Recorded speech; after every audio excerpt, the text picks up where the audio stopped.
I keep on making music in real time, and these days I tend to go more in depth in some topics that I think are very important when you create electronic music like we do inside the box in a computer. As you can see, I don't use a keyboard, I just use this musical typing here. Make some beats like that for many years. I think I haven't had a keyboard for 5 years. I've produced for over 20 now, and I don't really see the point since I developed my workflow around without having it. So guys, today I'm gonna show you, or teach you maybe if you may, how to create powerful drums. And I think the basis to create powerful drums is really a good mix. I think people just toss some drum on top of each other and it's all work out, they think, and then they put some limiting and some compression on the bus. It's like, wow, this sounds amazing. I think good drums start with a good mix. So what I'm gonna do, I'm gonna go in depth into each element of the drum like I usually do, like a 125 BPM electronic music drum beat. You know, this is, if you watch other shows, you see I start it all the time. I go fast, I don't tend to mix it, I don't engineer it, I just make it just to have a background drum. Now I'm gonna go into the separate element to show you guys how I do it. There's many other ways to do it, but this way I'm certain that I'm gonna have a solid bass, and then I can build upon with the bass, with the synth, with the melodies and stuff like that. I think it's very important to start. And guys, if you get a second, smash that like button. It helps other people to watch those videos. Get 234 others, guys. Worth watching if you get a second. They are a long format, they're full of information, you can watch them over and over again. You're always gonna find something new to learn. I think this is really cool, guys. So I loaded myself a Drum Machine Designer, of course, a 909, just as a base. That's just like a classic kick drum that I think everybody that know electronic music maybe or not relate. They did this hardware now. I think it's available to buy, which, oh, this is interesting. It's fun. Let's say it's just fun to play with, to create, so it could be fun tool. Anyway, this is a 909 kick, guys. So a 909 kick is by nature like 1980 something, or maybe when they created this drum machine, so it is not extremely exciting. I personally like to take it here, drop it a few semitones. So now we're gonna be in, I can't see it here, gonna be in E, which is my favorite key to work with. Then you can go in the Q sampler here. So every single channel has a sampler, so we can, it's good. I mean, I can course it maybe 6. No, it's too low. I could put a little bit of polyphony. No, I thought I had the key tracker. I thought I had a bit of a filter. Oh, it's not there. Okay, I wanted to put a little bit of distortion on it, which I will not. But what I will do, I'm gonna put a little bit of a compressor on it, but a very slight compression. I'm gonna use a classic VCA, which got just the right character, just to tighten it a little bit. Not heavy. So this releases quickly by default. I don't have control, so I'm just, so without. So it's just kind of envelop it a little bit into something that is more relevant to what we do. Then I'm gonna go into a snare. I'm gonna keep into the 909 for now. Whoa, let's go to snare. So what I'm doing now, guys, is I am bringing it up, but always one full octave. Sorry, one full octave, so it's in key. So now the kick and the hat is in key, which will greatly help the mix. Such a nice kick. Personally, like the snare, I will remove the low end. You can see the low end here, under 200. I want the 200. I want the snap. Definitely want the snap. Don't want the hump. There is a little bit. You might think it's not, but it is there. And you always want to cut the low end. So I'm gonna give myself a bit more juice. And what I like to do with the snare too is there's a delay here. Just give it a little. Very little. I just want to be picky. I'm gonna go into, I'm gonna give it like this here. So I cut the low end, like the snap out of the delay. So it's there, but it isn't really there. Of course, after this, we're gonna go into hi-hat. I'm gonna take that open hat. The open hat from this kit. Oh, actually, I'm still on the 909, so I'm gonna keep it 909, guys. I'm gonna replicate this. So I think I'm keeping the punch. I keep space, so the kick is still there, very present. Again, I'm gonna go in the hat and check this out. There's some low end here. If I would crank it up, you could see it a little bit. For this, I would probably go almost to 1K. No, there's some nice resonance around 500 here. I don't know if you guys can hear it. If you go really extreme, what is nice to do too is to create a narrower band here and around 5 to 6K, just drop it a little bit. So with this, you'll be able to raise the volume, let's say 5 dB, and go a bit wider.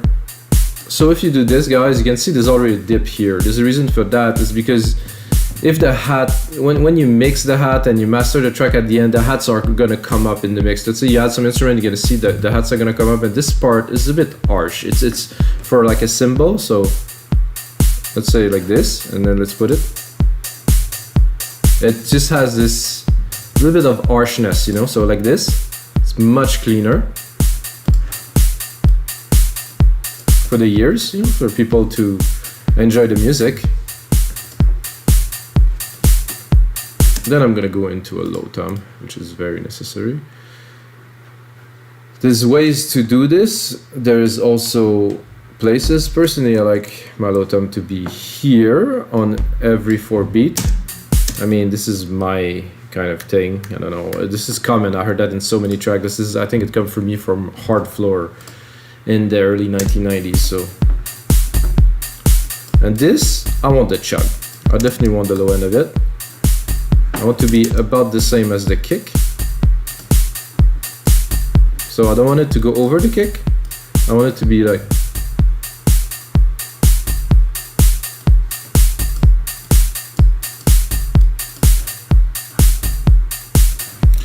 So this is good. I like everything I hear so far. We're keeping it simple. Then I'm gonna go into some congas.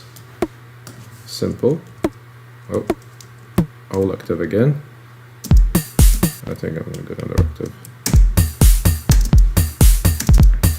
Right here, this I like. Again, this is. So this is a bit like of a hard floory kind of classic beat. I think they were making it on 909 and sometimes even recording it live with 909 303. This is what I grew up on, guys. The first beat that I've done was Rebirth. 808, 2303, 808 and 0909 in a rack. It was Rebirth, yeah. Propellerhead was doing that. Just before they launched Reason, they had this. So this, again.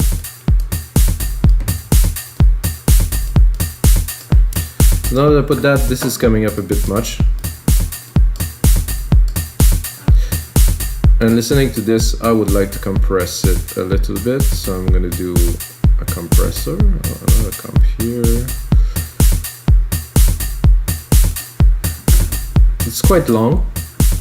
I'm gonna go again with the VCA. Without. With. Much more focus.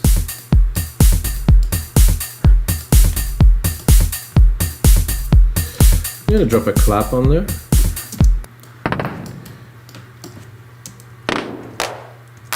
So there's 2 different claps.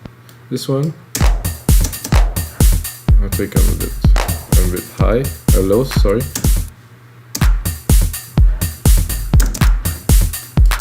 I'm not sure what would I do with the clap for today. You can do like a double at the end here.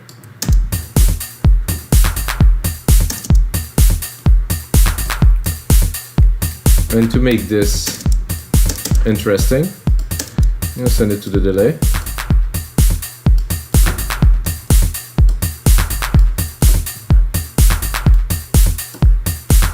See, the beat is super simple. It's impactful. Get everything we need. Then I'm gonna do a rolling hat, which is a thing for me. This is again come from my early electronic music days. Was like, and also the fact that I had some drum machine back in the days, like the Roland, not the Roland, the Korg.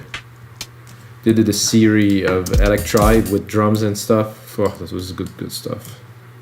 So this, I think I can go up another octave.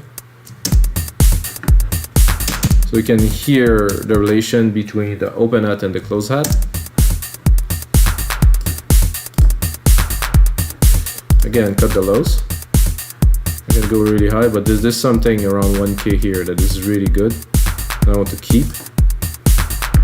Actually, there's something around 300. This is strange, eh? And this really make it so much more lively. Without, see, without it seems to be brighter. When I put the EQ, it seems it has a bit more presence there. That means we have some lows that are in there. So what I'm gonna do with this, I'm gonna do a sample delay. I'm gonna do 10 milliseconds on the left. I'm gonna do 20 milliseconds on the right.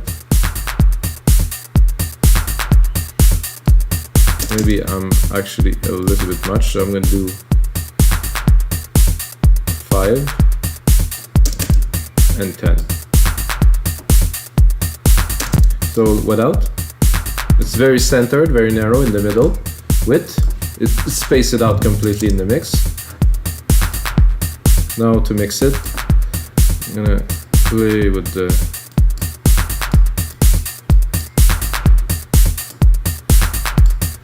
I just want to start making a track, guys, but we're gonna focus on drums for today.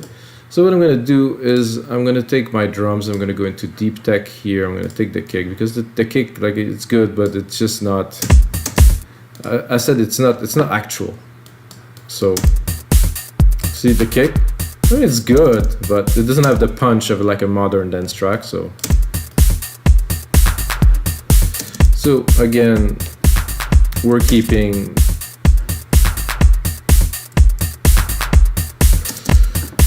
the key. However, I'm gonna go and browse a little bit into the kick. So I'm gonna go in the kick 2 section.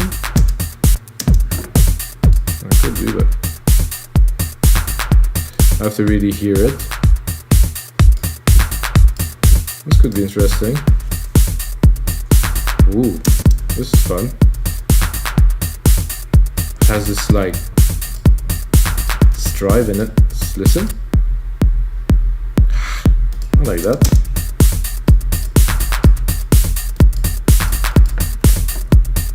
Do you think it's impactful, guys? I think it definitely has a punch. I'm gonna go look into the sampler. I do think it's a bit long. Let's drop it a little bit.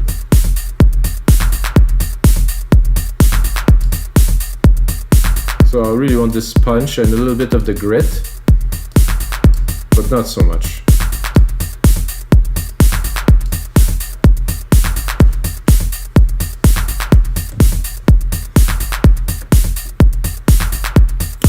And I think a good thing, so I'm gonna do a Control A, guys. I'm gonna do name region by track so we can see what we're working on.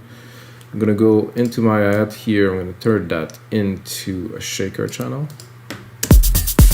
Something like this. However,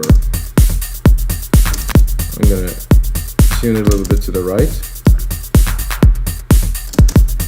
I'm gonna again replicate.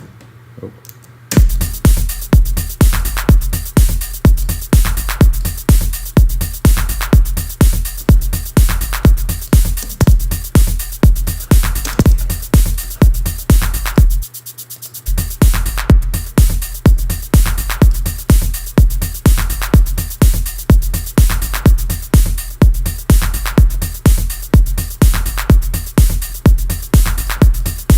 So I think, guys, we have some pretty heavy drum. I'm gonna turn that into a template, put it on our site, remixdancemusic.com. Can get it for only $5, guys, or If you know me, my name is Mikas, guys. You can put my name, Mikas, gonna get a half price, so you get it for only $250. Gonna put in some more work to it. I'm gonna put in a mastering chain on the output, gonna put in a bit of a description so you guys can understand. But you can see this is a really good punchy start to a track. It is a little bit classic, which I think is cool, which is coming back these days, really everywhere. And until next time, guys, may the sounds be with you.